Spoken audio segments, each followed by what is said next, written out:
Voice of the Blue Eagle, kami di mapipigil sa pagbabalitang tumpak at tama. Buhay atenista, sa loob sa labas ng eskwela, ating ibibida lahat ng eskwela. Radyo, Katipunan. Radyo,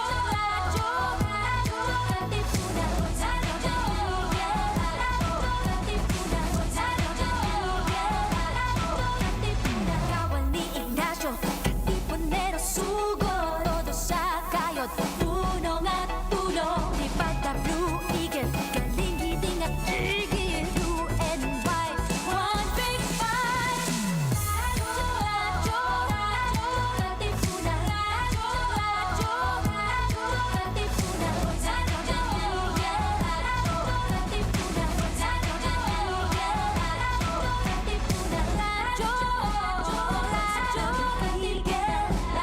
Katipunan.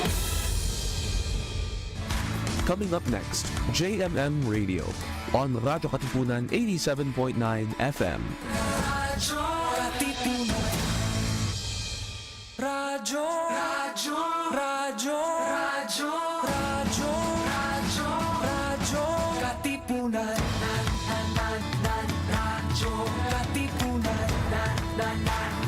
Radyo Katipunan. Radyo, radyo, radyo Katipunan. Radyo, radyo, Katipunan. Voice of the Blue Eagle, kami di mapipigil sa pagbabalitang tumpak at tama. Buhay atenista, sa loob sa labas ng eskwela, ating ibibida lahat ng eskwela. Radyo, radyo, radyo, Katipunan. Radyo, radyo, radyo, Katipunan. Radyo, Katipunan. Radyo, Katipunan. Kawal ni Ignacio, Katipunero sugod, todo sa kayod, tulong at tulong. Lipad na Blue Eagle, galing giting nagigil, blue and white, one big fight. Radyo, radyo, radyo, Katipunan. Radyo, radyo, radyo, Katipunan. Radyo, Katipunan. Radyo, Katipunan. Radyo, radyo, radyo, Katipunan. Radyo, Katipunan. Rejoice, refresh, renew, and reflect. Join us for an hour of music that uplifts the soul. Listen to your favorite Jesuit music ministry artists. This is JMM Radio. Get your day's dose of inspirational music. Tune in to JMM Radio every Wednesday, only here on Radyo Katipunan 87.9 FM.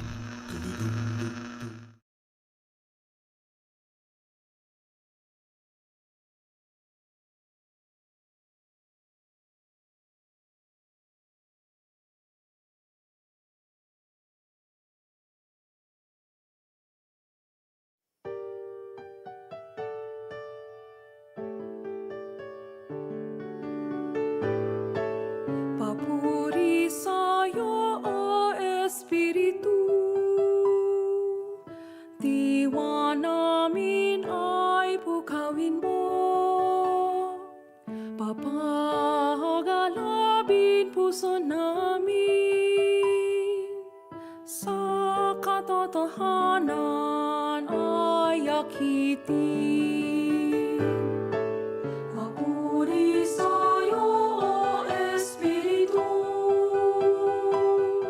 diwa namin ay pukawin mo.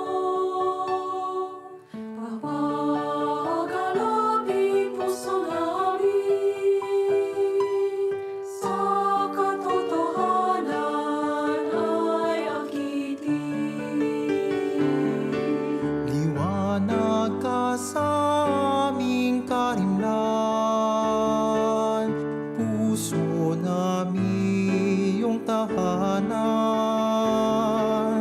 ang bayan namin iyong gabayan, tungo sa katarungan at kalayaan.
Alright, magandang gabi po sa inyong lahat. Welcome to JMM Radio, the radio program of the Jesuit Music Ministry.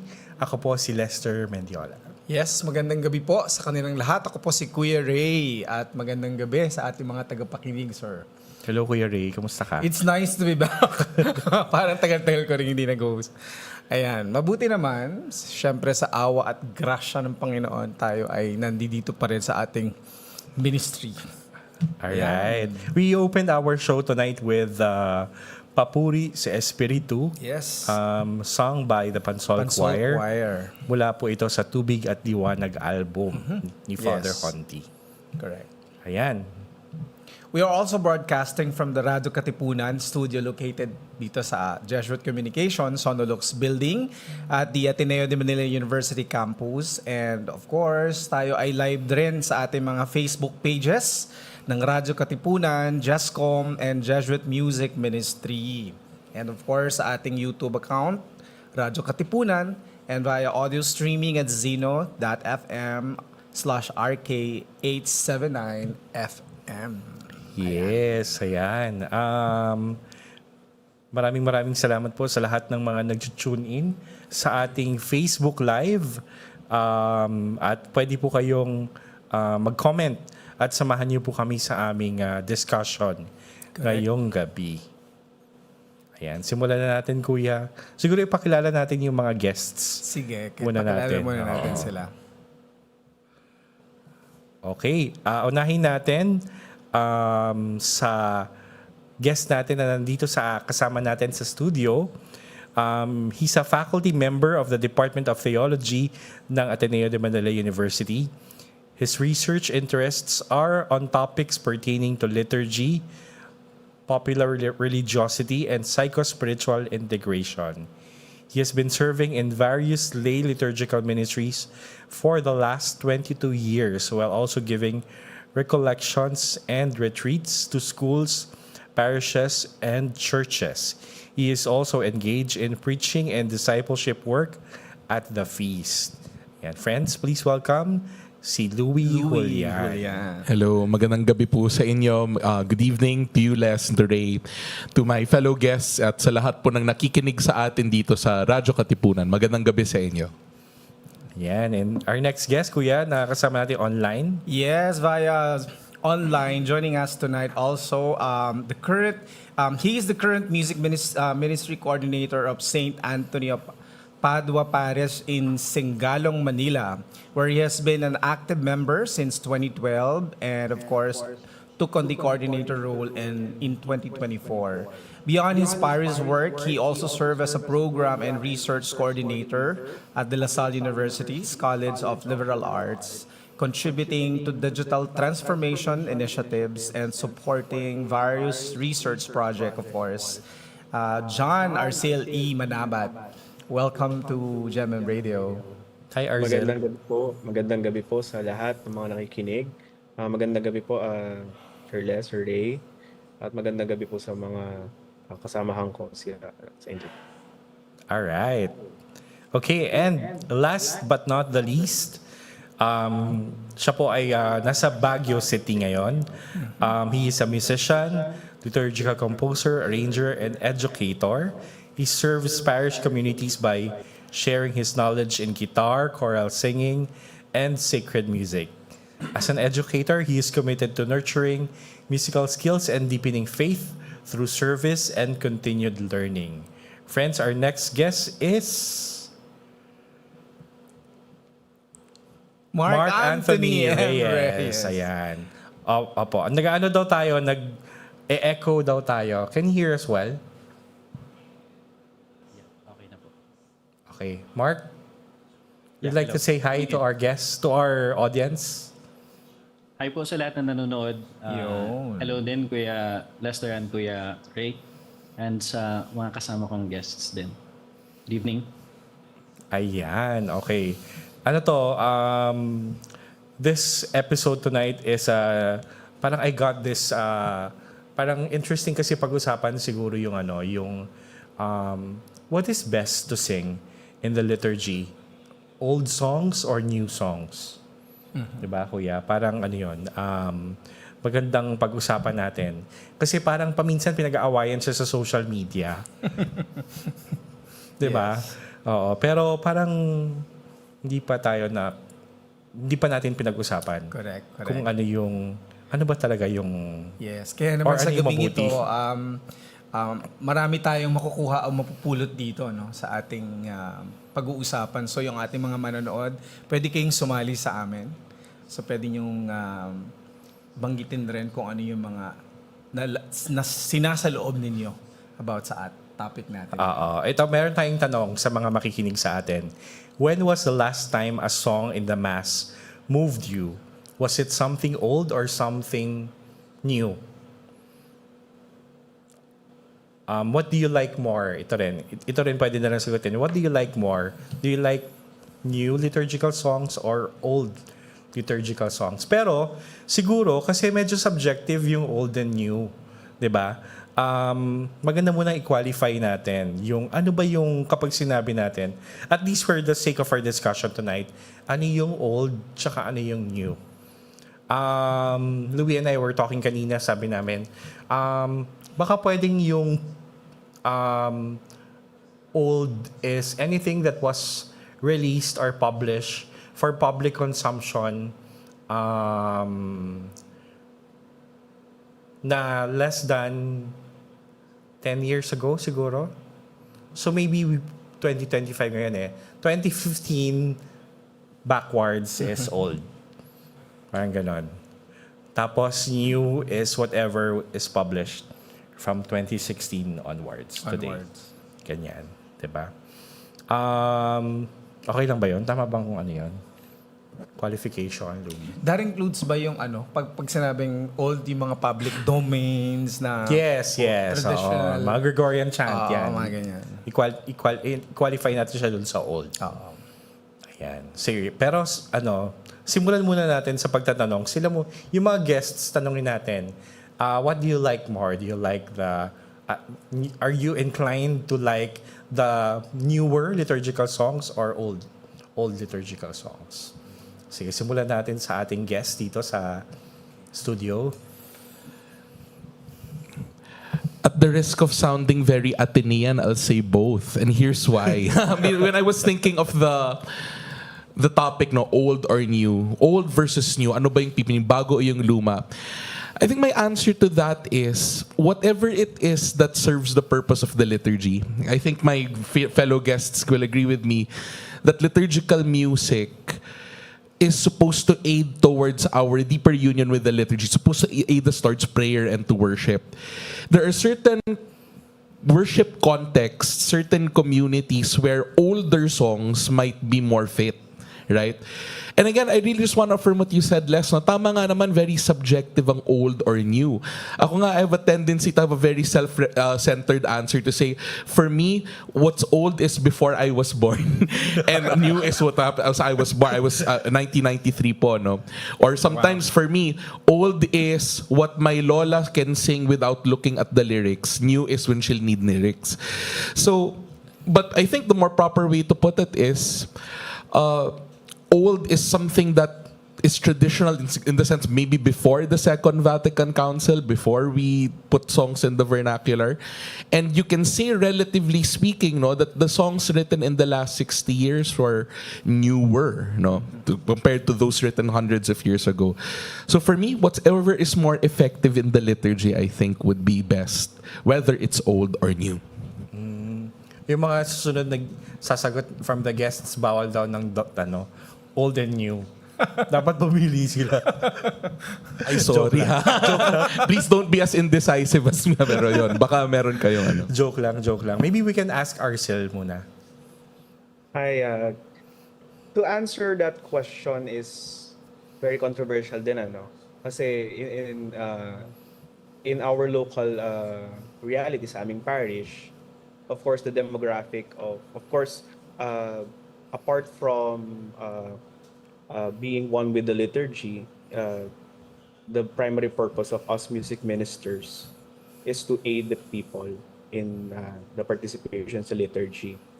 Now, what is more effective, what is not effective? I think in our in our context, uh, leaning towards the older. But I'm not saying na mas gusto ko yung older. Pero kasi ito yung nakagisnan, ito yung mas ginagamit ngayon. But I think mas magandang uh, diskusyonan or pag-usapan of how we will move towards uh, developments or progress. Kasi sa demographic din namin, in our case, as music ministers, kasi sa amin, 8 kaming choir. And merong bata, merong junior, may youth, meron ding towards the seniors. So medyo meron ding konting diskusyon, ano bang gagamitin, ano bang dapat. The basic answer sa akin as music ministry coordinator is number 1 is kung ano yung kung ano yung nasusundan ng tao. At pangalawa, kung ano yung proper at proper liturgical text. At pangatlo, kung ano yung mas makakatulong sa mga tao na mag-participate. Pero not to say na hindi pwedeng kantahin yung mga bago, kasi yung mga lumang kanta naman na yan, minsan din naging bago. Pero sa amin, siguro sa direction na pinupuntahan namin, paunti-unti ginagawa namin ng paraan para ma-introduce yung mga bago. At ginagawan din namin ng paraan paunti-unti yung mga luma. Medyo gagawin din naman namin, teka lang, i-part muna natin to para sa susunod naman, magkaroon naman ng yearning ang mga tao na kantayin nito. Parang ganun po ang approach namin. Alright. So si Arzel, parang he's talking about his experience as music ministry head, no, sa parokya niya. Sabi niya ang dami nilang choir. And most likely you also need to discuss with them ano yung, say for example, magjo-join choir kayo or grand choir. Since galing yung mga choirs from different groups, yung salitang new and old will be very subjective kasi baka yung new dito sa isang choir na to is something old to them because they've been singing it for a long time. Correct, yes. And sa ibang choir, baka it's something that is new to them because it's the first time that they're singing the song. All right. How about si Anthony? Hello. Ako naman, parang ganun din eh. Kasi based on my experiences, depende sa context, kuya. Like for instance, originally I came from the Diocese of Urdaneta sa Pangasinan, which is mostly ang kinakanta namin dun noon galing sa JMM. And then eventually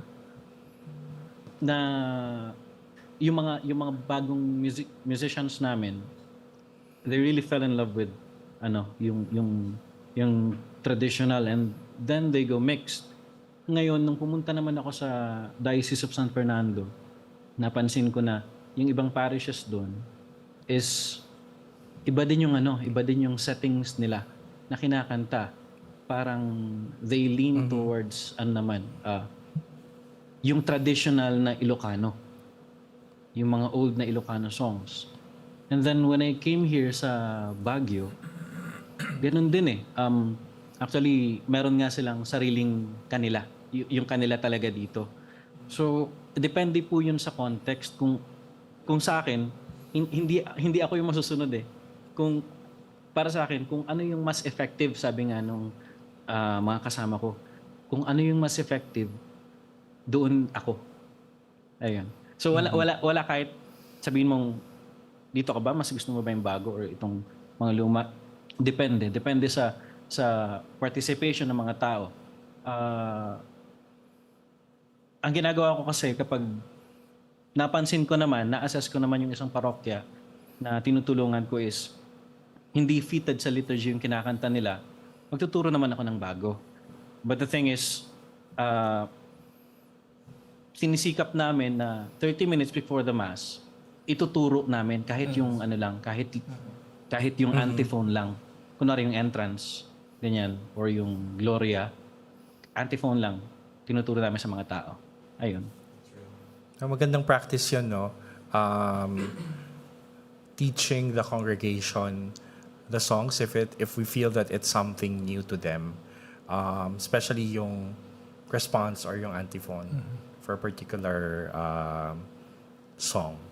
Yes. Ayan. Pero siguro, Kuya Ray, ang sunod nating tanong kay Louie, no? We spoke about the tradition of the church, yung musical tradition niya. Ang kinakanta talaga in the early years of the church is a Gregorian chant, no? Can you tell us something about the Gregorian chant? These chants are still used up to this day, no? Ito ba yung pwede natin siyang tawagin na traditional liturgical music, itong Gregorian chants? Well, yes, traditional in the sense that this was a very early attempt at universalizing the musical tradition of the church. Because even before Gregorian chant, there was plain chant. And even then, we also inherited from our Jewish ancestors but the tradition of singing the Psalms. Although singing was very informal in the early church, although it existed. But yun nga, because of Gregorian chant, there were now these attempts to say that because the church is expanding, let's create musical settings that have a certain character that will really make people see that, oh, this is the music of the church, at least in the West, because certainly in the East they have their own traditions too. No? So, for example, the most famous setting that I think most people know even up to now, and I'm sure my brothers here also know, is Misa de Angelis, right? So everyone knows Misa de Angelis, and the benefit of that particular setting is the original intention that it's meant to really bring everybody together. So for example, kung Pilipino man ako, may kasama akong Hapon, may kasama akong Amerikano, and let's say we all go to Mass together at the Vatican, which the Pope presides. We may have different languages, vernaculars, musical styles, and that's all well and good. But together, when we're singing at the Vatican, which highlights in a very explicit way the universality of the church, we can all sing Misa de Angelis. So, in a way, that's the setting that brings us together somehow, even when we have our own style. So I think, in a sense, that's the beauty of the traditional liturgical music, no? So, but yon, some thoughts. Do you have anything to add sa mga guests natin on Zoom? Alright. Ikaw, Kuya Ray, anong experience mo about traditional And new songs, liturgical ganyan. songs? Ako kasi nung bata ako, I remember tuwing incensing of the Blessed Virgin Mary and adoration to the Blessed Sacrament. What's being sung is a Tantum Ergo, Tantum Ergo. Salutaris Ostia, Yes. Until now, kinakanta. and Salve Regina. Yes. So, yan yung oo. traditional ngayon. And yun, kabisado natin yun, di ba? Yes, Oo. yes. Yun din ba yung mga Ganyan din sa songs that you're very parokya namin. familiar So parang yun yung traditional na sabi nga kanina ni Mark, yung depende sa context eh. Di ba? At depende rin sa tradisyon ng bawat diocese, parishes, kung ano yung nakasanayan nilang awitin. O, di ba? Mga ganyan. Sorry, just one quick thing to add, no, about the traditional liturgical music. Quick experience. I live in a parish or work in a parish where we have 6 congregations of sisters, and then some seminaries also. So whenever I grew up listening to exactly your same experiences. So Salve Regina, Tantum Ergo, Regina Coeli on Easter, and it's just so nice that everyone really knows it, eh. No? And it reminds you of, diba, if you've been singing it for a very long time, it reminds you of your childhood also. So I like how at least the benefit of traditional liturgical music, or Latin music also particularly, it really connects you to the past also, while still being very much in the present. So. Actually, paminsan nga, hindi mo pa alam yung what the song is about. Kasi hindi mo naman talaga naiintindihan. Halimbawa, yung Tantum Ergo or Salutaris Ostia. There's an English translation actually. Parang, yun pala yun, no? Pero it uplifts you pa rin, Yes, di ba? yes. So, you don't understand it, but parang it still affects you somehow, di ba? Pero nung pumasok na ang Vatican II and there were reforms in the liturgy, that also started the rise of a more contemporary form of liturgical music. Siguro yung kanta ni Father Honti, hindi na siya contemporary pa rin ba yun? Pero if you compare it with the older types of songs, Father Eduardo Hontiveros was one of the pioneers in terms of creating liturgical music. Ayan na, sabi ko, one of the pioneers. One of the pioneers who succeeded. Mm-hmm. To be fair. Yes. All right. What was your experience about sa community ninyo? What is when you say old? What is old in your communities? Sina Arzel siguro. In terms of repertoire. Say for example, you're organizing a grand choir and you're coming up with, you want to balance the lineup of songs. Sa amin po, sinimulan namin, kasi kadalasan po for the last 10 years na nandito ako sa parokya, kadalasan po talaga mga kanta ng Jesuit Music Ministry. Kila Father Honti, kila Father Manuling. Actually, parang, if not all 90% yata ng line-up, puro Father Manuling, Father Hontiveros. Pero what we do, sinimulan namin last Advent season, meron pa din namang mga what you call old liturgical music. Andyan pa rin yung papuri ni Father Hontiveros. What we try to mix it with something new. Kumbaga kami, nag-uusap-usap po kami kasi yung mga organista din, meron din sila mga sariling preferences and may mga styles din sila. What we do is that pag-uusapan namin, alin ba sa mga kantang sa misa ang mag-introduce tayo ng bago. For example, last time nagkasundo kami na itong Alleluia, palitan natin ng konti or yung Santo para naman may na-introduce tayong bago. So in our context, yun ang ginawa namin last Advent. And for the season, yun ang ginagawa namin. Nag-i-introduce kami ng bago. Para naman din yung mga gasgas na ng mga ibang mga kanta. Para naman ma-miss namin yung mga ganong klaseng kanta. Yeah. Oh. Sa inyo, kuya, sa parish nyo, paano? Kami kasi, lucky kaming Jesuita, di ba? So, under kami ng Jesuit dito sa parokya ng San Jose Manggagawa. So, talagang, ang mga kanta dyan, grade 1 pa ako, Father Honti. So, until now, yan pa rin yung kinakanta namin. Pero paminsan, pinapasukan rin ng mga bagong songs like andun yung mga songs ni Father Manuling, Father Arnel.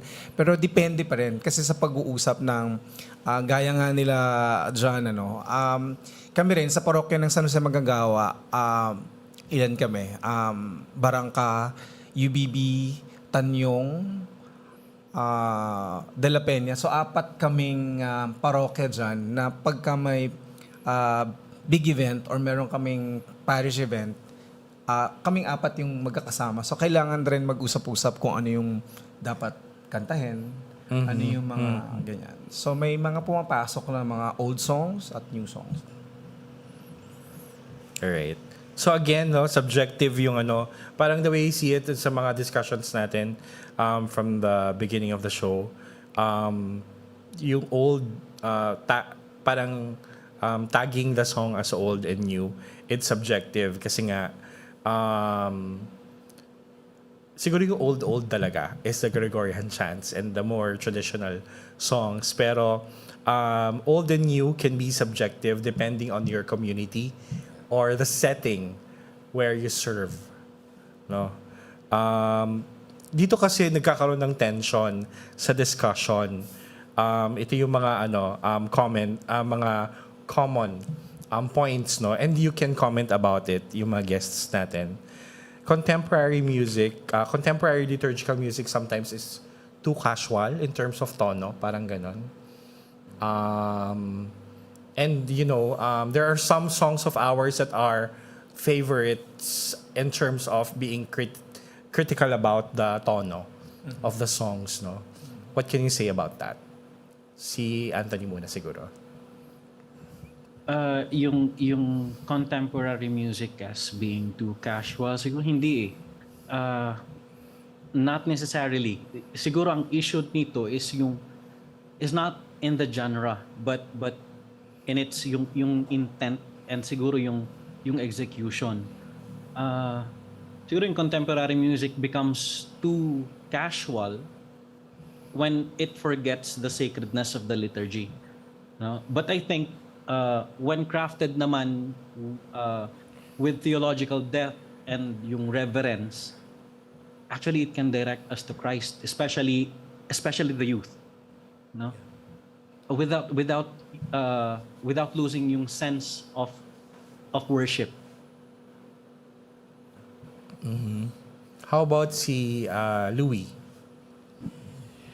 Siguro just two things to think about, no? The first is something that I often hear coming from those who are on the more conservative side of liturgical discussions. They would say something like this, that whenever you enter a church, it has to remind you that you are in a place separate from the workaday world. Di ba? Yung pagpasok mo sa simbahan, hindi mo naaalala yung mga naririnig mo sa mall, yung mga nakikita mo halimbawa sa work mo. It reminds you in a sense of heaven, no? And I think there's some merit, there's some truth to that whole idea, that there's something about anything liturgical that has to remind you of the world beyond the material. In a sense, I kind of get that. But without being so detached naman from the world, right? So I think it happens also with liturgical music that but there are some people who say that contemporary liturgical music might sound a little too casual, it might sound too secular. Again, I'd go right to what Anthony was saying a while ago, no, na, again, not necessarily so. Depending on how it's written, it can have a more contemporary sound using instruments that are not the pipe organ, but can still be very liturgically appropriate, diba? But then, that leads to the second point. What makes it liturgically appropriate? Naalala ko recently, I was watching a mass it was a religious education conference in LA, in the US. And for them, they're very, very experimental when it comes to liturgical music. So especially when they had a mass for the African American community. They employed more R&B elements without it sounding like R&B or hip-hop na parang tunog liturgical naman, mukhang it's helping people pray, it expresses their culture. But then, is it something that fits the liturgy? I mean, I know for some people they might not agree, some would. Ako personally, I had no problem with it. Although medyo nanibago ako considering that I'm used to a certain sound. So I think that's also the second point, no, that I think good liturgical music, even contemporary liturgical music, has to have that tension that it does elevate my senses towards heaven, towards the transcendent, towards the sacred, pero without being so detached from the world at the same time. So, yun lang thoughts. Yun, ang ganda ng point ni Oo nga. Bago ako magtanong ulit ng next question, gusto ko lang din sundan yung yung casual ba yung sinasabing contemporary music. Pero naalala ko yung kwentong yung kordero ni Father Manoling tsaka ni Jandy, yung kordero ng Diyos. For some time hindi siya pinakakanta dahil actually sabi ni Father Manoling huwag na lang kantahin yun. Dahil Pero kinakanta pa rin namin sa parokya yun. Kami rin. Sorry Father Mano. Sorry. Maganda yung chord. Kasi gusto namin, Yun, diba? favorite namin yun. Yung ganun ba yung sinasabi nilang casual na ano? Maybe, pero siguro yung context ng what I hear kasi is the Cordero kasi Lamb of God, di ba? Yes, humihingi ka ng... Yes, so parang it shouldn't be Cordero, parang gano'n. Upbeat, ganyan. Oo, parang mapapasayo ka or something. Correct. Kaya Parang ang ganyan. ating susunod na tanong ay, is traditional music too inaccessible ba talaga? Oo, yun naman ang tanong. Parang kung yung, sabi nila, yung contemporary music is liturgical music, sometimes for other people, it sounds too casual. Pero sabi rin naman, nang hindi masyadong into traditional liturgical music, sabi niya, sometimes it's inaccessible. What can you say about that, si Arzel and Anthony?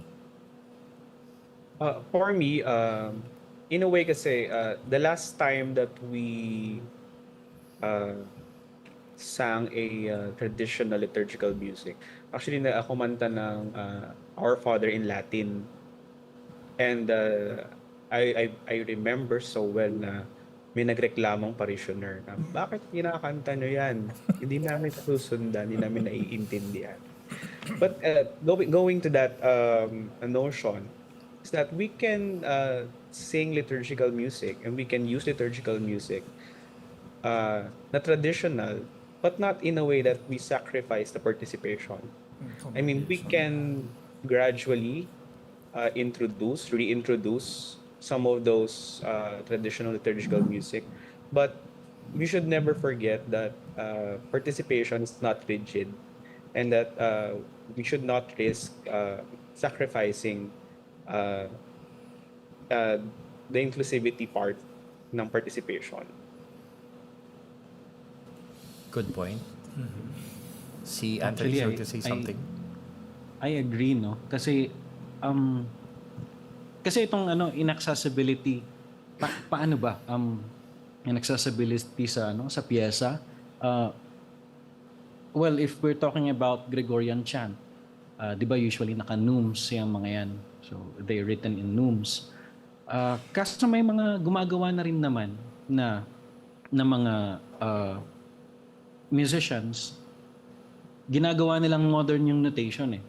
Tapos may mga musikero na rin talaga na kayang sabayan yung modern notation nun. Siguro hindi siya sa accessibility, yung pagtanggap natin dun sa song itself, kung tinatanggap ba ng parokya. Tulad na lang nung sabi ni John kanina, nung kinanta nila yung Our Father, may nagreklamo. Ano po? Siguro we could sing we could sing tradition. Ako gusto ko. No, personally gusto ko. Kaso we tried that. We've tried that. Siguro 3, Gloria Sanctus tapos Pater Noster. Nagreklamo yung mga parishioners. Kasi nga dito sila makasabay, especially yung Gloria. Kasi medyo mahaba-haba nga naman. So, for me, no, it's not the, yung inaccessibility. Kasi marami ng platforms kung paano natin ma-access itong mga traditional hymns na ito. May YouTube, pwede mo naman din pakinggan. Araling mabuti. Nasa pagtanggap po siguro. Yeah. Or for that matter, I think inaccessibility is not a matter of age, as it is more a matter of how the song is written. Kasi I can write a song, contemporary sounding song in 2025, and with all of this sophisticated instrumentation, and violence, it sounds very fresh, new, pero wala namang makakanta. Samantalang, for example, if we do sing the Pater Noster in a certain parish, and let's say everyone knows it, that's older, and yet it's more accessible to people. No, I'm not saying necessarily that basta traditional inaccessible, and contemporary accessible. It depends more on how it's written regardless of its age. So, see, for example, I would say that even if Father Honti wrote Papuri sa Diyos some 60 years ago, some people might call that old, but it's so accessible. Diba? So, yun. Ayan. Meron na tayong babasahin comment dito, no? Pierre? Yan, from Wayne Sol Flores, sabi niya, pag minsan po walang chords yung mga traditional. O, diba? Kakapain lang daw depending on the pitch of the song. And he's also saying, subjective po kasi yung judgment. Right. And then I also saw a comment from Luis Enriquez. Sabi niya, old songs were once new at one time, but using the three judgments, pastoral, liturgical, musical, all together, it helps. Yeah. In other words, pwede pero depende. There is also a beautiful trove of treasure in old texts which can be revisited today, possibly with new melodies, but with discerning eyes which recognize the context in which it was written. Baka di pala tama theologically or hindi maintindihan yung metaphor from before. Baka daw kasi yung context ng mga old lyrics, hindi siya, parang yung metaphor nun is hindi understandable during this time.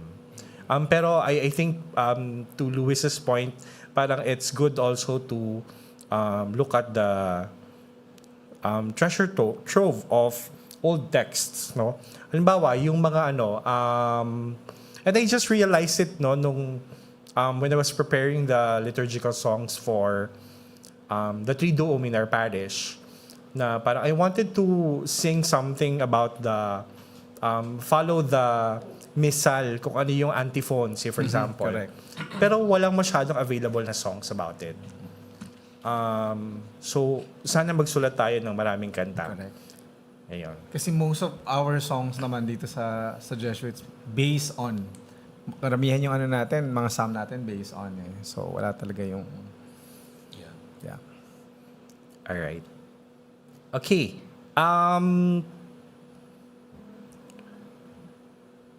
So kanina we mentioned about blending new and old songs in our lineups, no?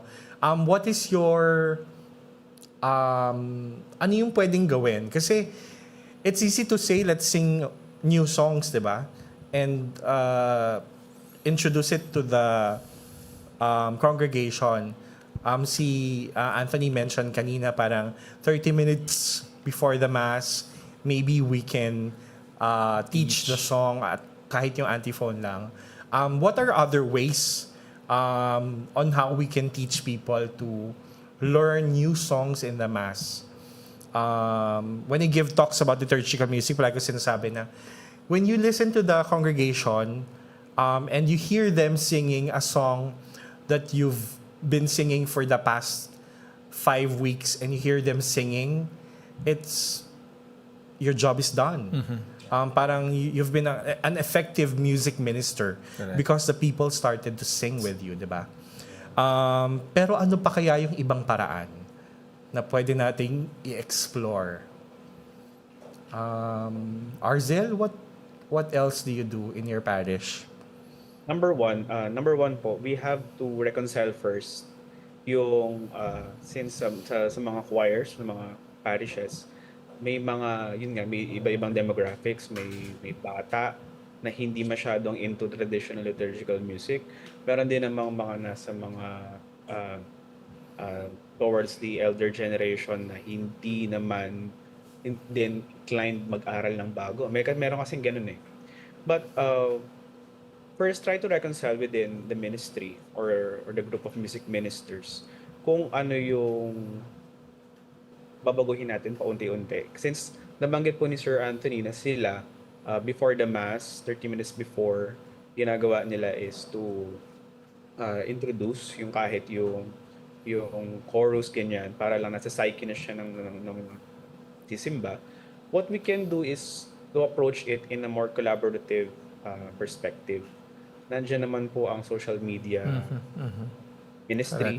Maybe we can try to tap them na, ito yung pwede namin introduce na mga bagong kanta baka pwedeng i-post nyo naman para kahit kaunti, madaanan ng mga tao, ma-familiarize sila. That's one way of thinking about it, is to approach it in a collaborative manner within the parish then. Ayan, no? So, use social media. Correct. Kasi ang mga parokya naman natin may social media na, no? I-post natin, ito yung lineup for the week or for this particular celebration. And of course, your trusty LCD or LED projectors and TVs should flash the lyrics of the songs, especially if it's something new. Ano pa kaya yung pwede natin gawin? So far kasi yun yung ginagawa natin sa parokya. Pwede rin kayo gumawa ng playlist. Correct. Ng mga kanta. Or say for example, for Easter Masses, ito yung ito yung mga salmong kakantahin. I-post natin yung that particular setting on social media and share it to people. Or if possible, what do you think about playing the song while people are arriving in the mass? Do you think that's also effective? Actually, kuya, we've tried that, no? Kaso, kapag too early siguro, yung iba kasing mga tao nagdarasal pa, no? Yeah, oo nga. Kaya ang ginagawa namin, 30 or 15 minutes before the mass.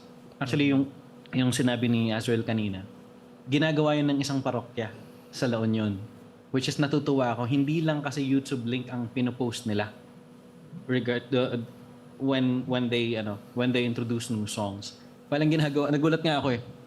Kasi pina-record nila sa akin yung song na ipi-play ko for them. I think that was Advent eh. Yung isang composition ko.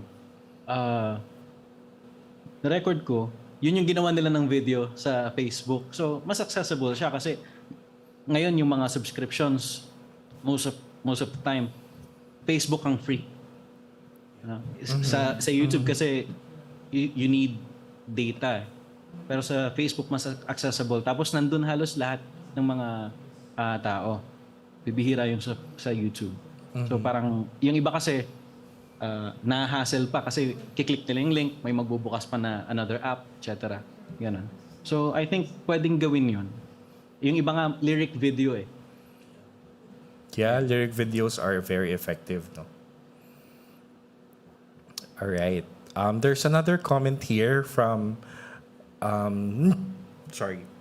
from John Warren Varquez. Sabi niya, liturgical music is worship, both human and divine.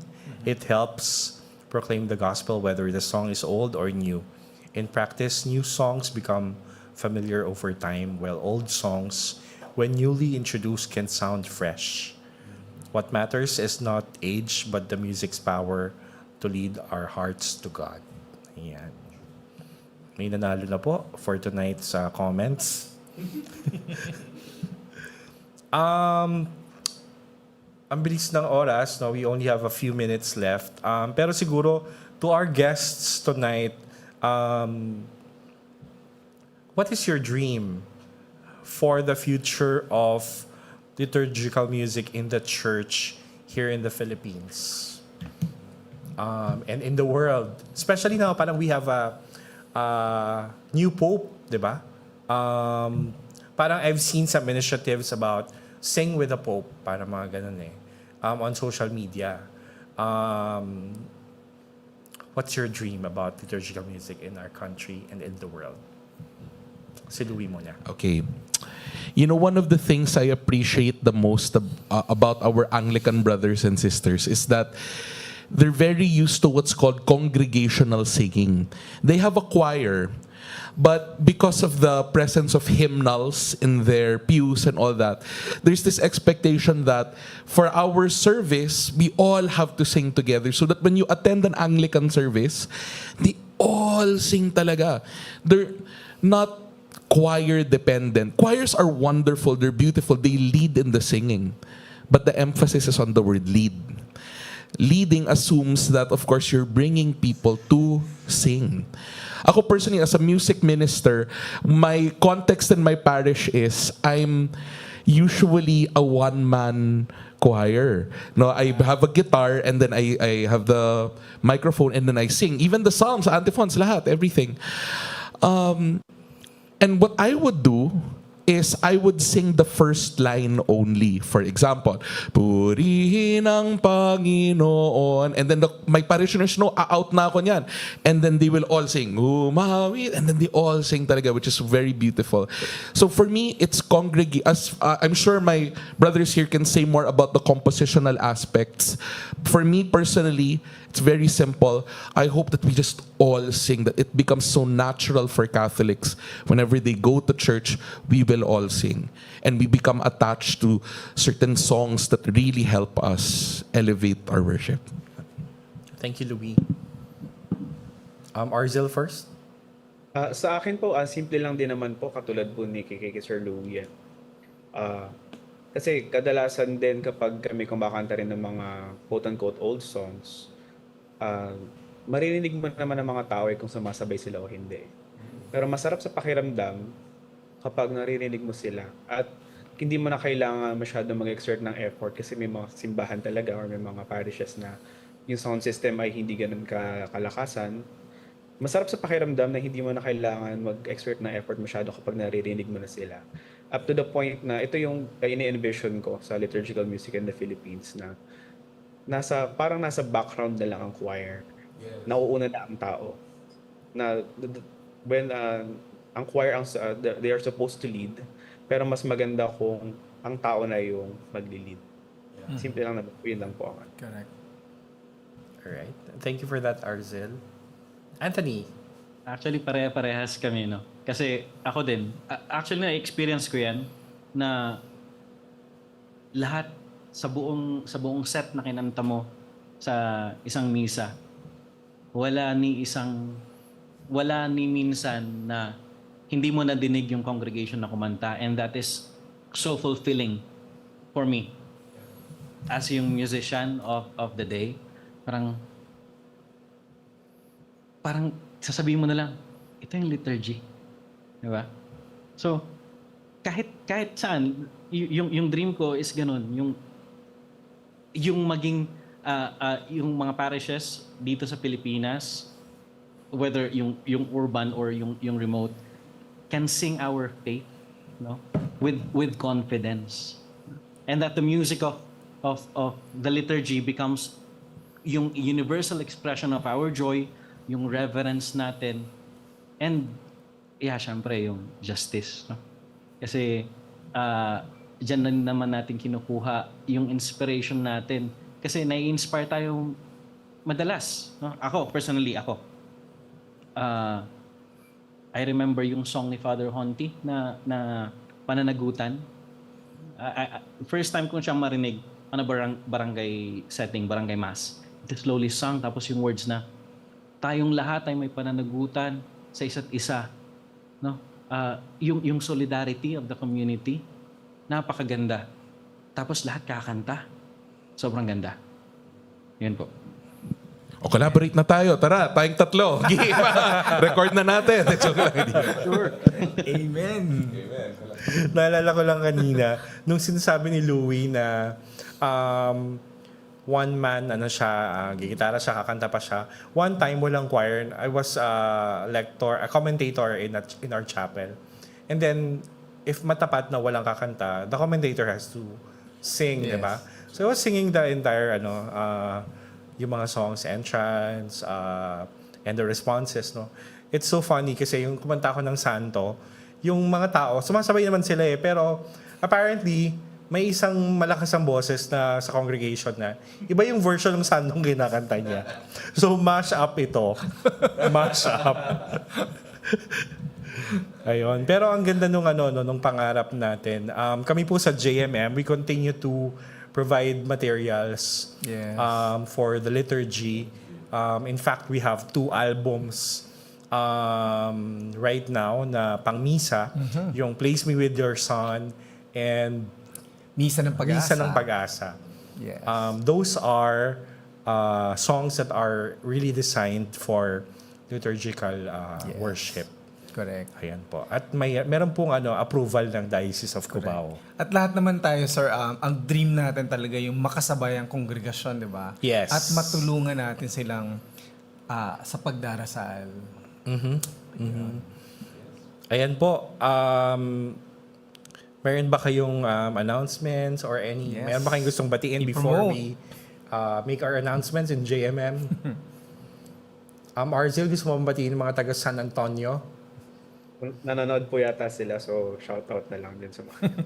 Diyan pa ba si Father Jazz? Hello, Father Jazz. Dito pa po si Father Jess. Hindi niya po ata alam na nandito sa JM. Anthony, meron ka bang announcement about your songs page? Where can they Reach you. follow you or listen to your music? Meron akong YouTube channel. Actually, gumagawa ako ng mga salmo for Sunday masses. Or minsan sa mga feasts and sa Lamin Feast din. Gumagawa ako ng mga salmo. Mixed siya. So, contemporary yung response tapos chanted yung verses. So, madali lang. Cantica Grazie. Nasa YouTube. Yun lang. Tapos shoutout din sa mga sa Yapi Chorus ng Baknotan La Union. Tapos Tinig San Lorenzo dito sa Luwakan. And Diocese of Urdaneta. Thank you. Ayan, hello po sa inyo. How about si Louie? So wala, binabati ko lang ang aking mga students, especially for those who are tuning in and those with an interest in liturgical music among them. Thank you. Shout out lang to my two communities. Of course, my uniquely named parish, Our Lady of Beautiful Love Parish. Wow, di ba? At from Merville, Parañaque, Diocese of Parañaque po. And of course, my community at the Feast in Alabang. Feast Bellevue PM, which will be called Feast Alabang Northgate pretty soon also. So please join us we have masses in these places and there. Yun. Hello po Salamat. sa inyo. Alright, and we have a couple of announcements, Kuya Ray. Yes, of course. Hangan together with the Jesuit Music Ministry will be there sa Mindoro. Misa ng Pag-asa album launch featuring songs by Kuya Mimo Perez on June 14, Saturday at the Santo Niño Cathedral sa Mindoro, Calapan, Mindoro. Yes. Admission is free. Ayan. Kita-kita tayo doon. Opo. And last Friday, we released a song to celebrate the centennial of the canonization of Saint Therese of the Child Jesus.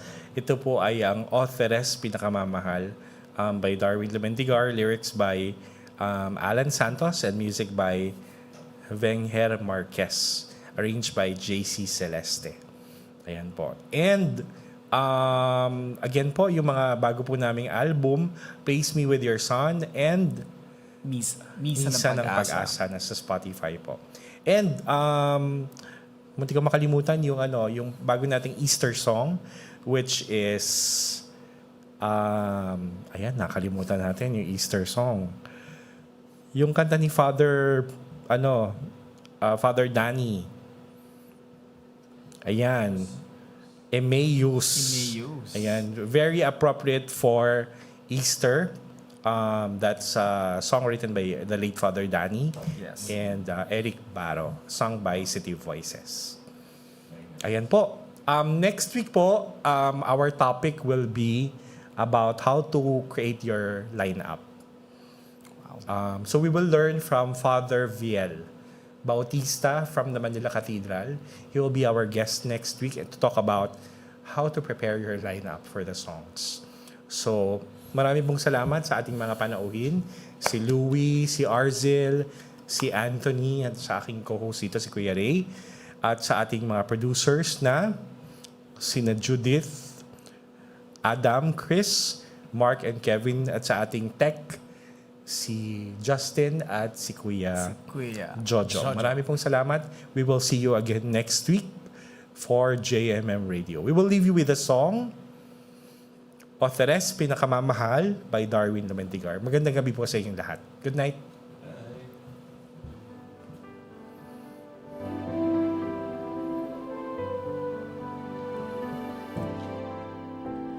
Ikaw sa akin ay isang awit,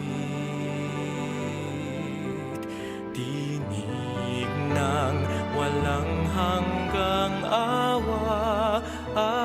pag-ibig mula noon hanggang ngayon. Dinuduyan mo pusong tikib at sakit. Ikaw sa akin ay isang kapatid. Tuwing ako'y naliligaw at nalilihis, ginagabayan, tinutuwid. Sa munti mong daan hinahatid. O Teres, pinakamamahal, dinggin mo sana ang aking dasal. Hawakan mo aking kamay, akayin mo kay Jesus sa paglalakbay.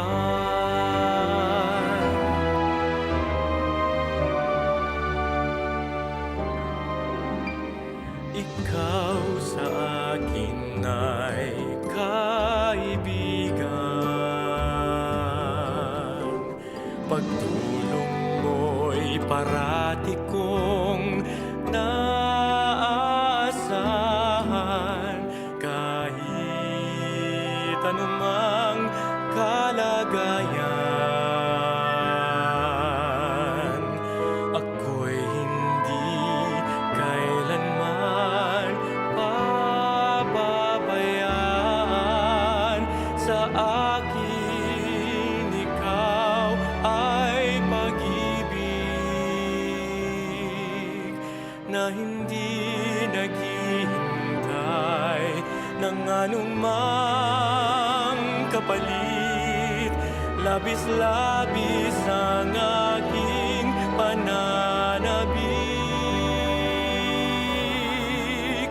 ang mayakap ka sa aking himig, aking pag-ibig. O Teres, pinakamamahal, dinggin mo sana ang aking dasal. Hawakan mo aking kamay, akayin mo kay Jesus sa paglalakbay. O Teres, pinakamamahal, sa dulo ng aking mga pagpapagal, hawakan mo aking kamay, akayin mo ng kay Jesus ay maimlay.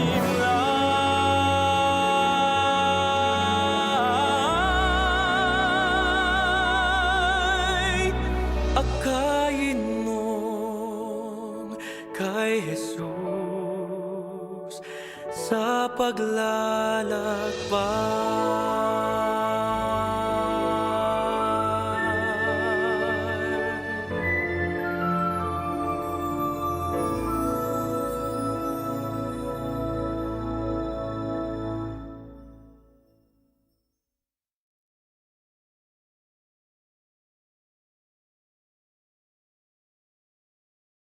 Rejoice, refresh, renew, and reflect. Join us for an hour of music that uplifts the soul. Listen to your favorite Jesuit music ministry artists.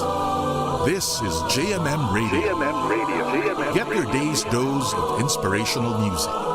Tune in to JMM Radio every Wednesday, only here on Radyo Katipunan 87.